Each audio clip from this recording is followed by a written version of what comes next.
But now let's get into the tips for this week. Now this is on a Monday, so if we do make a change, we will mention it. But nonetheless, we do have our tips out now. Now, obviously, this is Anzac round coming up as well. So we're going in from Gather round to Anzac round. We've got a bunch of huge weeks coming through. We just had the Easter round a couple of weeks beforehand. Yeah. So, big pile up of events coming for the AFL the last few weeks. But Friday night starts with a bit of a blunder. At the start of the season, it made me look pretty good. It's the elimination final from last year, so... I think, to be fair, that they're trying to set up the games for the end of the round because of Anzac Day. Yeah. Anzac Day's on Tuesday this year. But Friday night is Fremantle versus the Bulldogs at Optus Stadium. This one is going to be an interesting game because Fremantle, obviously in Perth, you have to give them a bit of a chance.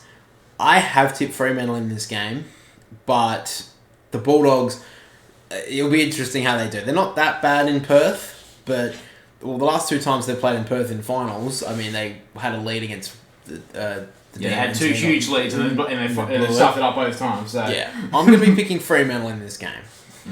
I've went the Bulldogs. I just think you've got a bit more trust in them, and I think if you want to be blunt, they should drop Rory Lobb, but I don't think they will.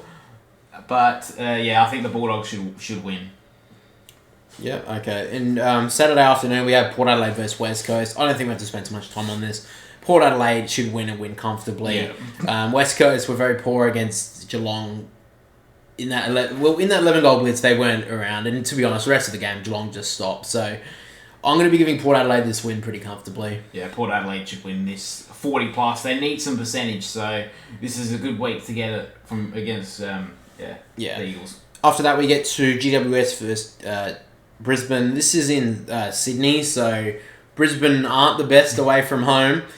But I think they should be able to win this pretty comfortably against the Giants. It looks like Tom Green will be out this week if he has been given a one-match suspension. I think they will appeal it, but I don't think we'll get away with it. So without Tom Green, probably they're being their best midfielder this year, I think Brisbane will win this one pretty comfortably. Yeah, I think Brisbane, it'll be a bit closer than what people think, but I think Brisbane should win. They've got Danaher back in form, Cameron's back in form. Just pretty easy for them, I think. Pretty easy to pick Brisbane. Might be closer than what people think, but yeah, Brisbane win. Saturday night, we get to the grand final rematch. Geelong versus Sydney. Now, this is down in Geelong. Now, this the reason, I don't know. To be honest, I think every grand final replay, to be honest, I think they should always be at the MCG round 1 on Friday night after the traditional game.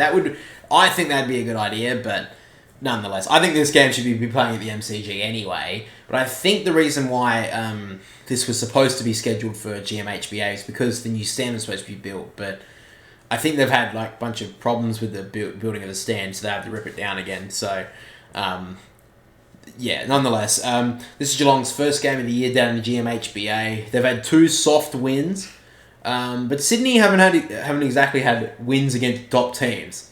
They've beaten Hawthorn, Gold Coast, and Richmond, all who are currently in the bottom 4. So this is a big game for both clubs. Sydney do have a good record down in Geelong, so I am actually going to be picking Sydney because I think Sydney can actually get on top. If they can get back Tom McCartan this week to take Tom Hawkins, I think that Robbie Fox, he actually had a pretty good game against Jeremy Cameron for 2.5 quarters of the grand final. He was actually probably one of Sydney's best in the game, Robbie Fox. So if he can stop Jeremy Cameron, I think he'll go a long way to winning this game. And if Sydney can bring the sort of pressure that they brought against Richmond, I think they have a good chance. So I'm picking Sydney. I've went Sydney as well. I think they had 2 soft wins against Geelong have 2 soft wins. So they're going to come with a bit of pressure of the pressure of Sydney from the last couple of weeks. I think they get Tom McCartan back. That's what people are saying. They might get one of Dana Rampy may come back in. That'll be interesting to see. But I think, and Buddy will probably come back in as well. I think they should be able to win. They'll get him early. I think with that pressure that they haven't had Geelong in the last couple of weeks, so they should be able to capitalise on that. Yeah. Alright, so on Sunday we go to Hawthorn versus Adelaide. This is down in Tassie, so Hawthorn do have a decent record down there. So you do give them a bit of a chance, but the fact that the Crows are playing so well at the moment and their forward line is so potent, I think the Crows will win this one. Yeah, I don't think you ever got much to talk about this. The Crows win. They're playing too good at the moment, and like we said before, Dawson being in the midfield has helped the Laird out, and yeah, they just look too potent at the moment, the forward line. After that, we get to one of the games of the round, Carlton versus St Kilda, both top 4 at the moment. Both teams lose last week, though. So this is a big game for both clubs. Carlton had a very poor game against the Crows. St Kilda did play okay, but I think they were just off the mark in points. I think if Tim Membry doesn't come back this week, St Kilda are ridiculous. Yeah, that cost them as well against Collingwood. Not playing an experienced forward didn't help. Yeah, I think that was a stupid decision. It looks like Cameron Meady will be out for a while, though, because of his suspension. Yeah, so I think it's going to be a straight swap for him. But I'm going to be picking Carlton in this game because I think that they can get on top in the midfield and could win this game in the forward line. So I'm going to be picking Carlton, but I think this will be a pretty close one. Yeah, I went Carlton as well. I think they've got a bit more trust, and the amount of scrutiny they'll get this week from their midfield in that first quarter will be pretty heavy. So they'll respond, and they should take care of St Kilda.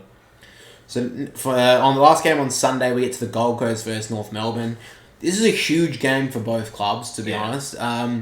If Gold Coast win this game, it takes a little bit of heat off of Stuart Dew. If North Melbourne win this game, I think Stuart Dew won't last after the buys. I think this will be a huge game. I'm going to be picking the Gold Coast because it's at home, but the North Melbourne, I think, are every chance in this game. Yeah.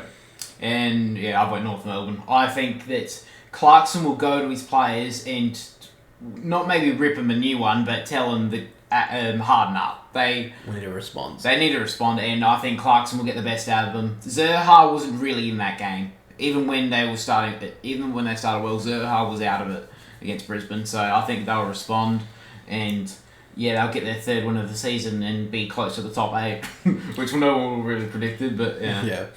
All right, so now we get to the Monday. This is Anzac Day Eve game, the traditional game, Melbourne versus Richmond. This one, I think, could be a bit of a drubbing, honestly. I think Melbourne will want to respond after a poor performance against Essendon.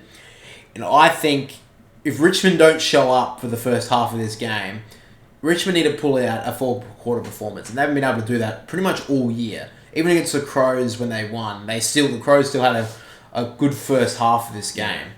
A good half of the game. So for me, I'm going to be picking Melbourne, and I think they're going to win this, I think, pretty well. Yeah, I've went Melbourne as well for pretty much the exact same reasons.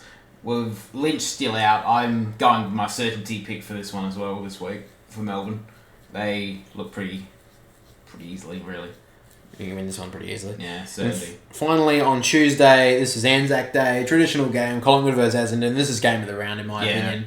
Both teams, top of the table.